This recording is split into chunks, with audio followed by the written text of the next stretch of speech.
continuando o vídeo sobre o casamento, família e lar, filhos e filhas. Um casamento, ele deve ser em conjunto. Os filhos devem primar ou priorizar o casamento de seus pais.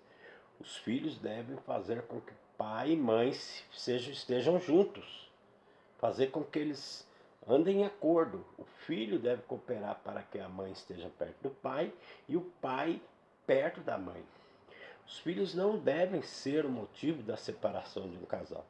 Infelizmente, hoje está acontecendo isso. A mulher se separa do marido por causa do filho. O filho se separa o marido se separa da mulher por causa do filho. Porque ambos, num casamento, pais e filhos vivem junto.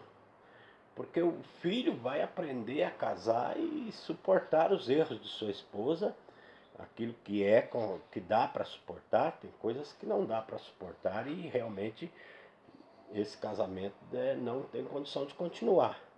Mas família seria um casamento homem e mulher e a concordância familiar junto.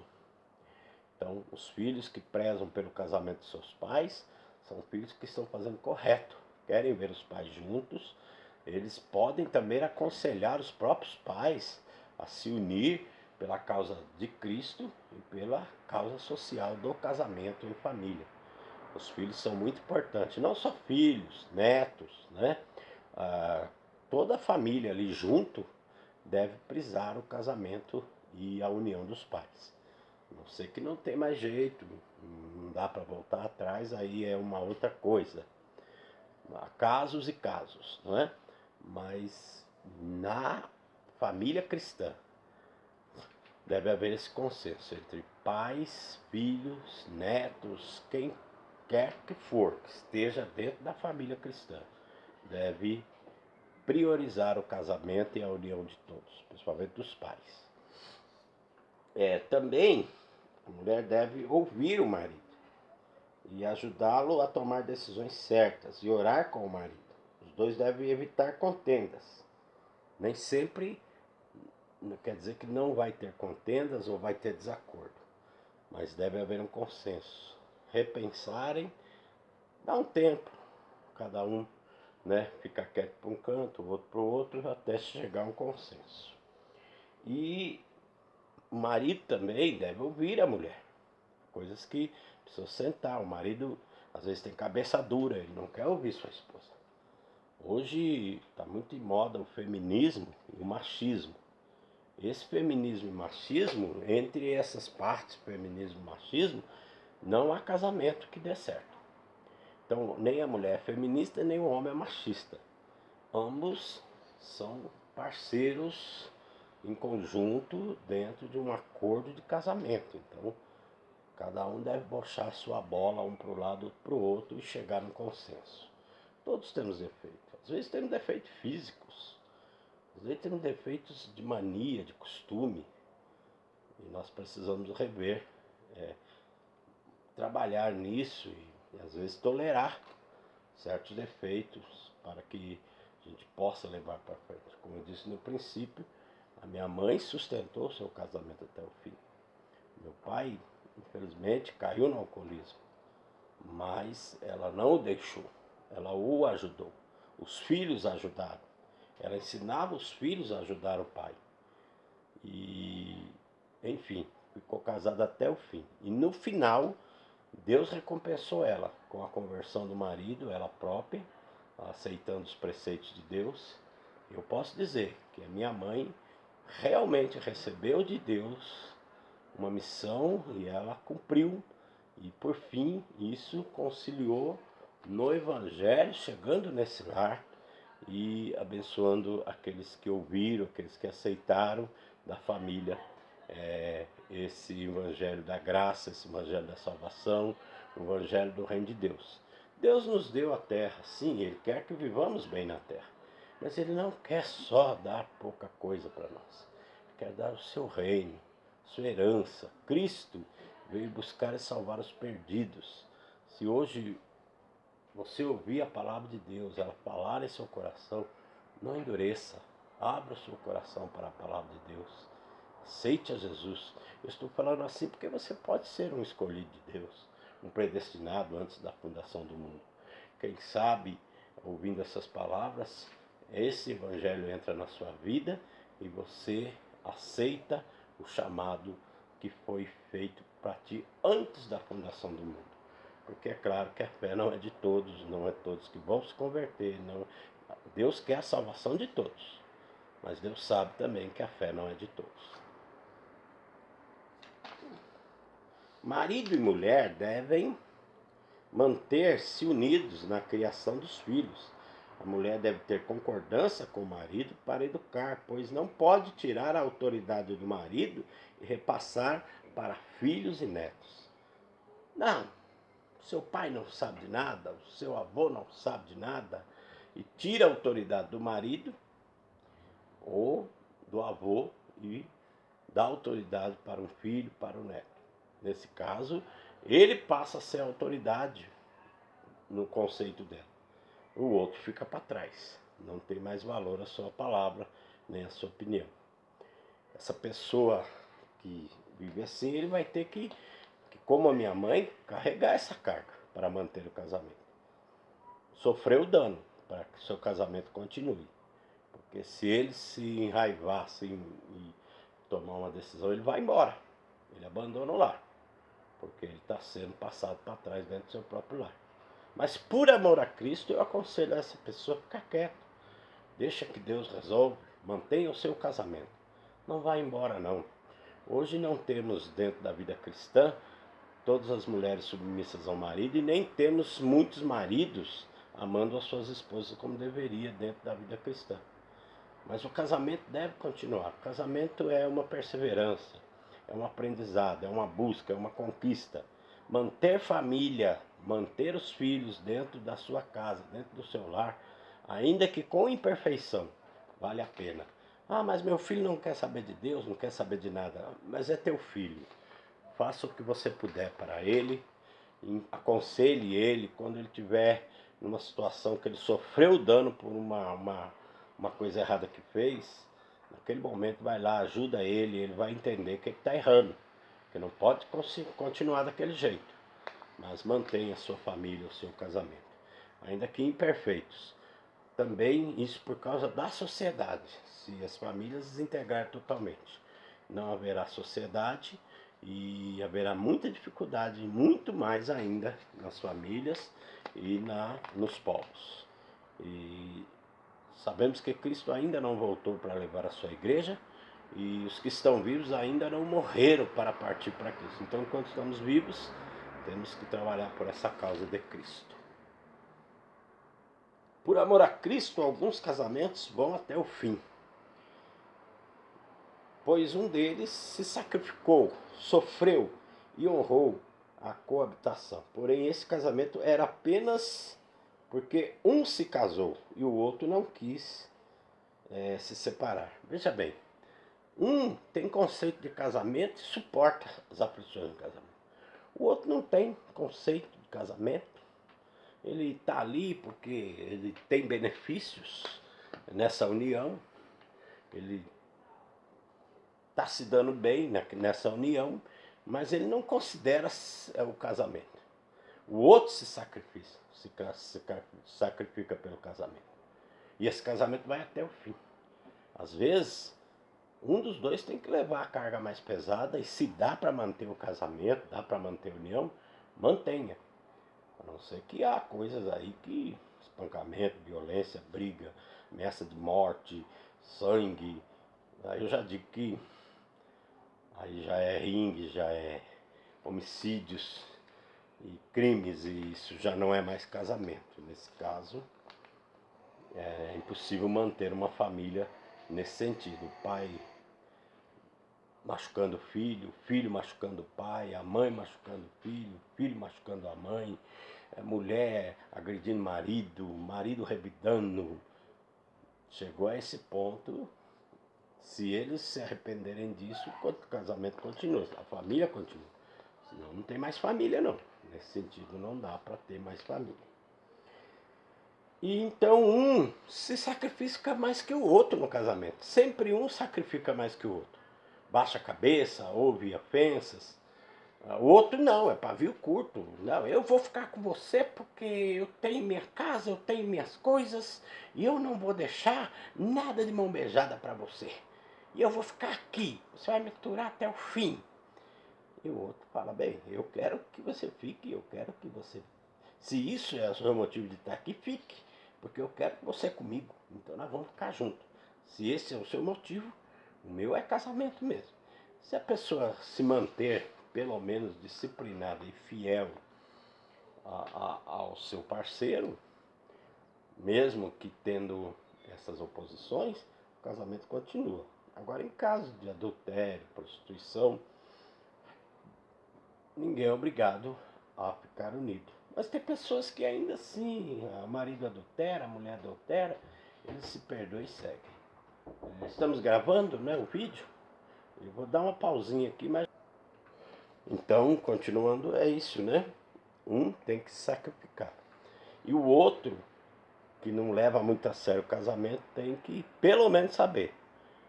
Se ele não quiser manter a família, e se ele mantém a família por interesse material, mas ele tem que saber que ele também tem que manter a família vivendo somente ao lado da sua companheira. Se ele passar disso, se ela não deixá-lo, ela está suportando além da conta. E aí Deus vai julgar isso aí, porque Deus toma a causa cristã. Se a pessoa é cristã e está dando chance para o outro que está aprontando, Deus sabe o que fazer. Com certeza Deus vai intervir nisso também. O casamento é um acordo. E sempre os dois devem se propor a aguentar as dificuldades do casamento. Tanto é que lá fala na alegria, na dor, na doença, na saúde, na tristeza, né? Nos conflitos, nos prazeres. O casamento não é só uma moeda de um lado, só no bem-estar. Ah, tô casado porque tô de boa. Mas quando vem as dificuldades, eu não me sinto mais casado. Não. O casamento é o lado A e o lado B da moeda. Também podemos dizer que na antiguidade os casamentos eram arranjados. O rapaz se interessava pela moça, ia lá, falava com o pai, e o pai conversava com a filha, se a filha consentisse, então eles marcavam esse casamento, havia o dote. Muitas vezes a moça era separada para um homem, e há casos que a mulher era separada para um rapaz, mas ela não morria de amores por aquele rapaz. Mas como foi uma coisa arrumada, ela se calava e ela ia ter que aprender a amar aquele sujeito e viver com ele. Os casamentos eram mais conservadores e alguns eram por força de acordo mesmo. E por isso que o apóstolo fala também, se alguém julga que a sua virgem passou de idade, que quiser dá-la em casamento, né? Então, Isaac, Rebeca e outros casamentos que eram combinados. Maria se achou desposada com José. Eles estavam prometidos em casamento já. Então isso era um acordo. O judeu tinha esse costume, mas em outras nações também tinham esses costumes. Os tempos foram mudando. A forma do trabalho também. Hoje não. Hoje as pessoas é que buscam o seu parceiro. Às vezes o pai não interfere, a mãe não interfere, e aí algum toma decisão precipitada, e aí nós vemos casamentos que não duram porque não foram feitos por vias e regras normal. Os tempos mudaram. Antigamente a pessoa vivia mais do campo, da roça, da lavoura. Provavelmente as famílias trabalhavam mais juntas, pais, filhos, esposa. Ali há um trabalho em conjunto. Então as famílias tinham, além de tudo, um conceito de permanecer junto por causa do trabalho, por causa da lavoura, por causa da plantação, por causa de algum tipo de construção. Então, isso quer dizer que uma coisa boa para a família é se eles tiverem um trabalho todos em comum. Isso ajuda a unir a família, mas hoje em dia é difícil. As pessoas não são autônomas, elas trabalham para alguém, trabalham numa empresa, tem que estudar em faculdade, aí quando se forma vai morar longe, trabalhar longe. Hoje, o próprio sistema de trabalho, o sistema financeiro deste mundo, então, aí esse conceito do sistema, o trabalho hoje separa famílias. A busca pela sobrevivência tem separado famílias. Eu trabalhei numa empresa que se você tivesse mais que 2 filhos, você não poderia. E o conceito de família. Hoje o sistema financeiro, o sistema do trabalho tem separado famílias. Às vezes o esposo tem que trabalhar longe, fica muito tempo longe. A mulher se vira sozinha com os filhos, fica difícil para ela.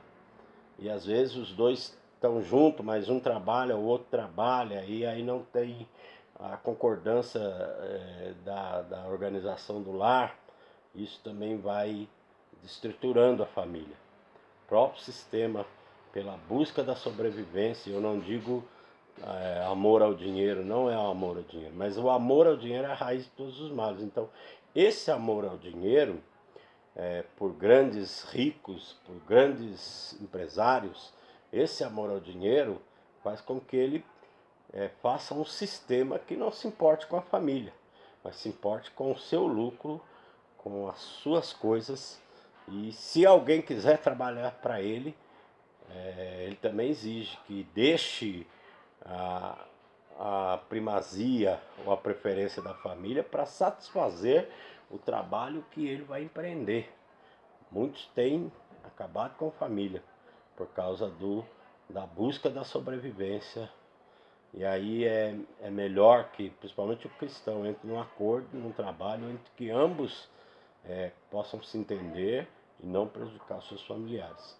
Mas há casos que as pessoas buscam a sobrevivência, não o amor ao dinheiro, buscam a sobrevivência, porque hoje se você não trabalha, se você não tem ganho, você não é nada na sociedade.